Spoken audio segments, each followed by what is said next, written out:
he is definitely weakened right now, but like you said, the opposition has the receipts, but Maduro has the guns. And right after the fraudulent election happened, the Cubans flew in hundreds and hundreds of security advisors on commercial aircraft into Venezuela to bolster the security.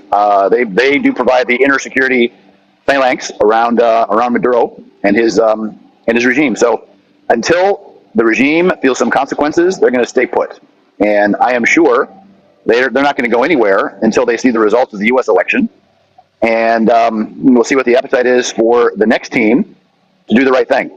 And stay tuned. There's some work afoot to raise some money for the opposition to get more organized, because it has to transition from a political opposition to a physical opposition to an illegitimate government that is ruining Venezuela and taking it down a very dangerous path.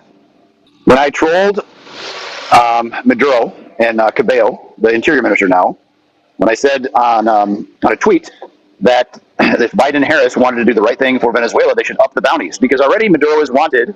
There's a wanted poster, an indictment against him for $15 million by the DEA for drug trafficking. And I said, if you raise the bounties to $100 million each, using the frozen government money funds, sit back and watch the magic happen. Because I think even people in the inner circle would sell him out and take him to be arrested.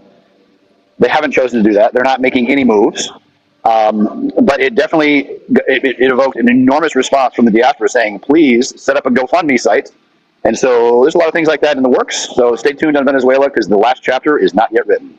Like I said before, the Cubans have moved in additional forces, and now also the Iranians are providing assistance to the Maduro government to suppress and oppress their citizens in our hemisphere. The Monroe Doctrine is dead if this is allowed to occur. Again, leadership has consequences. The lack of leadership has consequences. And I'm sure the Venezuelan people are hoping that Donald J. Trump is elected on November 5.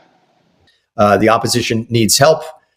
People need freedom in Venezuela. And by the way, it has a direct impact on U.S. interests. Last word to you, Eric. The last chapter is not written on the Maduro regime, but it's coming. Yeah, outstanding.